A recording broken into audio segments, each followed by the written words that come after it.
ఎంతమంది ఫైట్ చేస్తారు సార్ బయట, వాళ్ళందరూ మీకోసం చూస్తారు బిగ్ బాస్. మళ్ళీ ఎవరైతే నెగిటివ్ అనుకున్న పీపుల్ మొత్తం మీ సైడ్ తిరిగిద్ది అనమాట. వేరే లెవెల్ ఉంటారు.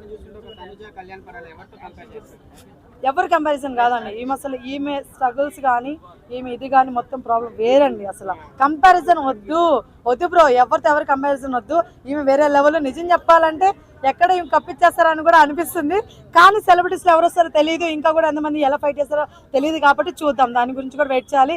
నిజం చెప్పాలంటే ఇలాంటి అమ్మాయి ఇప్పుడు అక్కడ కొన్ని ఇష్యూస్ చెప్పింది. తను వాళ్ళ హస్బెండ్ చేసిన కానీ ఇలా ఎక్కడ కూడా తను తప్పుడు మార్గంలో వెళ్లకుండా వాళ్ళ పిల్లల కోసం తను చాలా గట్టిగా నిలబడి ఫైట్ చేసి ఈ రోజు ఈ స్టేజ్ లో ఉందంటే చాలా గ్రేట్ లేడీ అని చెప్పుకోవచ్చు. ఈ రోజు ఒక న్యూస్ చూసాను అనమాట.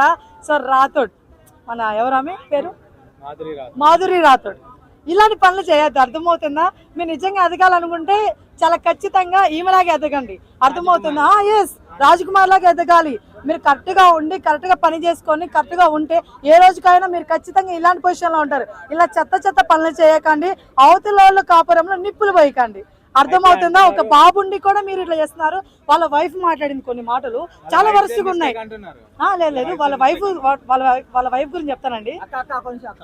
ఇప్పుడు చెప్తున్నావు అక్క, మాధురి తప్పని అబ్బాయి తప్పలేదు. ఎవరిది?